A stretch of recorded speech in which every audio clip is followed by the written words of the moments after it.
गोविंद सिंह डोटासरा जी, श्री भूपेश बघेल जी, श्री चरणजीत सिंह चन्नी जी, श्री अजय माकन जी, CWC के वरिष्ठ नेतागण, प्रदेश कांग्रेस कमेटियों के अध्यक्षगण, CLP के सारे नेता, AICC के पदाधिकारी, सभी यूथ कांग्रेस, महिला कांग्रेस, सभी फ्रंटल्स के पदाधिकारी, आप सबको इस सभा में बहुत बहुत स्वागत और मेरा नमस्कार।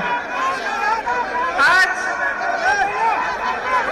इस वीरों की धरती पर खड़े हुए मुझे गर्व महसूस होता है कि यहाँ की सरकार कांग्रेस की सरकार है।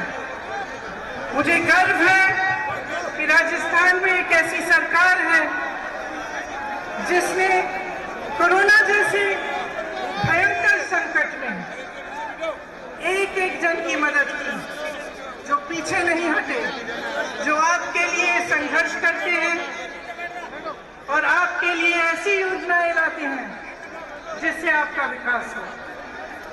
लेकिन ये जानते हुए कि इस प्रदेश में हमारी सरकार है, मुझे ये भी मालूम है कि प्रदेश और देश की जनता आज बहुत संकट में है। मुझे मालूम है कि जिस तरह से हमारा देश चल रहा है, जिस तरह की सरकार केंद्र में है, उसकी नीतियों से आप पर कैसे कैसे संकट है और आप किस संघर्ष से गुजर रहे हैं। आज ये रैली महंगाई हटाओ रैली है। आप सब इतनी बड़ी तादाद में यहाँ क्यों आए हैं? आप इसलिए आए हैं क्योंकि आपका जीना मुश्किल हो गया है। आप इसलिए आए हैं कि आज एक गैस सिलेंडर 1000 रुपए का हो गया है। आप इसलिए आए हैं कि सरसों का तेल आपको 200 रुपए में मिल रहा है। पेट्रोल और डीजल के दाम आसमान छू रहे हैं। आप इसलिए आए हैं क्योंकि आपका रोजाना का जीवन मुश्किल हो गया है और इस संघर्ष में आपकी कोई सुनवाई नहीं है। देखिए, दो तरह की सरकार होती है। एक ऐसी सरकार होती है जिसका लक्ष्य होता है सेवा, समर्पण और पब्लिक से सच्चाई की बात, और एक ऐसी सरकार होती है जिसका लक्ष्य होता है झूठ, लालच और लूट। और आज की जो केंद्र सरकार है वो यही दूसरी तरह की सरकार है।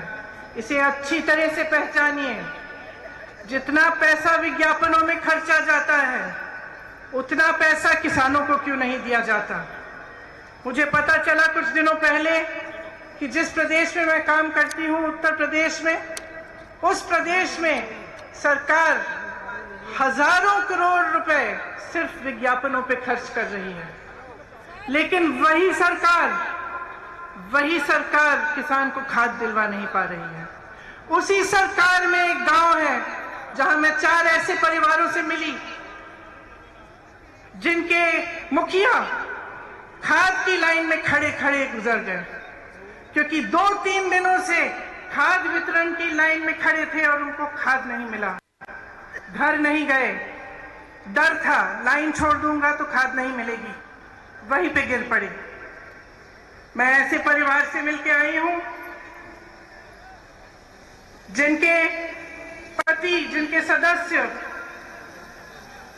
कुचले गए हैं इसी सरकार के मंत्री के बेटे की जीप के पहियों के तले।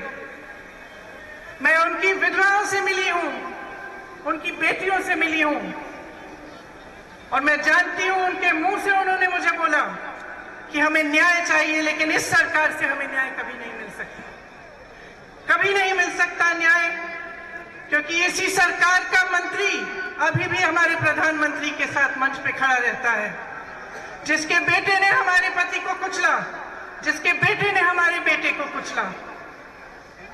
तो जो सरकार केंद्र में है वो निश्चित है कि जनता की भलाई नहीं चाहती, आपके लिए काम नहीं कर रही है। किसके लिए काम कर रही है? स्पष्ट है, पूरी दुनिया देख रही है, पूरा देश देख रहा है कि ये सरकार सिर्फ कुछ गिने चुने उद्योगपतियों के लिए काम कर रही है। कल मैं गोवा में थी। गोवा में एक अनोखी समस्या है, आप चौंक जाएंगे सुनकर, कि एक उद्योगपति के कोयले के लिए ऐसी सुविधाएं बनाई जा रही हैं जो गोवा की जनता को चाहिए ही नहीं। वहां गई, मुझे बताया गया बड़ी बड़ी सड़क बन रही है, किस लिए? उनके यातायात के लिए नहीं, जनता के लिए नहीं, एक उद्योगपति के कोयले को इधर से उधर ले जाने के लिए। जब किसान आंदोलन कर रहे थे, महीनों से बैठे हुए थे दिल्ली के बॉर्डर पे, तो हमारे पर्यटक प्रधानमंत्री अपने घर से निकलकर 10-20 किलोमीटर दूर जहां लाखों किसान बैठे थे वहां नहीं जा पाए। पूरा साल निकल गया, वहां नहीं जा पाए। दुनिया भर में भ्रमण किया, अमेरिका गए, चाइना गए, तमाम देशों में गए, लेकिन अपने दुखी किसानों से बात करने नहीं जा पाए। ये ऐसी सरकार है, समझ लीजिए, जहां पे प्रधानमंत्री पर्यटन में व्यस्त रहते हैं, अपने उद्योगपति मित्रों को एक दिन में हजारों करोड़ रुपए कमाते हैं, उनको कमाने में व्यस्त है। और वही सरकार है जिसमें आज इस देश का किसान एक दिन में मात्र 27 रुपए कमा रहा है। समझ लीजिए, आपने अपना विश्वास किसमें डाला? जब आपने इनको चुना, आपकी एक आस्था थी, आपकी आशा थी कि देश तरक्की करेगा। उस समय बहुत बड़े बड़े भाषण देते थे कि 70 सालों में कांग्रेस ने कुछ नहीं किया। मैं उनसे पूछना चाहती हूँ, 70 साल की रट छोड़िए, हमें बताइए 7 सालों में क्या किया है। 7 सालों में हमें एक ऐसी संस्था दिखा दीजिए जो आपने बनाई शिक्षा के लिए, हमें एक ऐसा एम्स जैसा अस्पताल दिखा दीजिए। जिस हवाई अड्डे से आपका हवाई जहाज उड़ता है, वो हवाई जहाज भी कांग्रेस ने बनाया। और आज जो भी कांग्रेस ने बनाया, ये सरकार बेचना चाहती है, अपने उन्हीं दोस्तों को बेचना चाहती है। तो देख लीजिए, समझ लीजिए, मैं लंबी चौड़ी बात नहीं करना चाहती, सीधी बात कहना चाहती हूं, इनकी नीयत क्या है। राजस्थान में एक ऐसी सरकार है जिसकी नीयत सही है, इसीलिए कोरोना आता है, आपकी मदद होती है, आपको मुफ्त इलाज, 5 लाख रुपए का मुफ्त इलाज मिलता है, 1 लाख रोजगार मिलते हैं, क्योंकि सरकार की नीयत सही है। केंद्र में जो सरकार है, जो उनके नेता हैं, जब भी मंच पर आकर आपके सामने बात करते हैं, सच्चाई नहीं करते, सच्चाई नहीं कहते, सिर्फ आपको गुमराह करते हैं। और इसमें मेरी आपसे बहुत बड़ी शिकायत है कि जब जब चुनाव आता है तो आप जवाबदेही नहीं मांगते। जब नेता समझ जाता है और एक राजनीतिक दल समझ जाता है कि देखिए चुनाव आएगा, मैं ऐसी बातें करूंगा जिससे जनता गुमराह हो जाएगी, जातिवाद की बात, सांप्रदायिकता की बात, ताकि जनता मेरे से विकास के बारे में पूछेगी ही नहीं। जब नेता के मन में ये बात बस जाए तो वो काम क्यों करेगा आपके लिए? जब एक राजनीतिक दल जानता है, उसका एक एक नेता जानता है कि चुनाव के समय आपके सामने फिजूल की बातें करेंगे, आपके सामने चाइना की बातें करेंगे, किसी और देश की बातें करेंगे, कुछ ना कुछ नया निकालेंगे, लेकिन आपके विकास की बात नहीं होगी, महंगाई की बात नहीं होगी, आप कैसे अपनी जिंदगी बिता रहे हैं, किस संघर्ष से आप गुजर रहे हैं, इसकी बात नहीं होगी। जब उनके मन में ये बसा हुआ है तो वो आपके लिए कभी काम नहीं कर सकते, क्योंकि उनको मालूम है कि वे जवाबदेह नहीं है। मैं सिर्फ आपसे एक चीज मांगूंगी कि आप जागरूक बने और इस भाजपा की सरकार को जवाबदेह बनाएं। इन्होंने क्या किया है आपके लिए, पूछिए। किस वजह से इतनी महंगाई है इस देश में? जब प्रधानमंत्री जी के पास 8,000 करोड़ रुपए है अपना हवाई जहाज खरीदने के लिए, तो किसानों का बकाया क्यों नहीं देते? जब किसान को खाद की जरूरत है तो उसका दाम कम क्यों नहीं करते, उसका दाम बार बार बढ़ क्यों रहा है? जब उनके उद्योगपति मित्र फूल रहे हैं, फल रहे हैं, तो हमारा किसान क्यों रो रहा है, क्यों मर रहा है? पूछिए, ये आपकी जिम्मेदारी है। इस सरकार की एक बहुत बड़ी जिम्मेदारी है आपके प्रति। आपका विकास, आपके देश की तरक्की, आपको आगे बढ़ाना, आपके बच्चों को एक मजबूत भविष्य देना।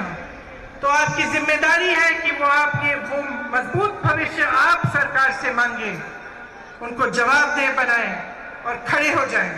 आज ये सभा महंगाई की बात की है।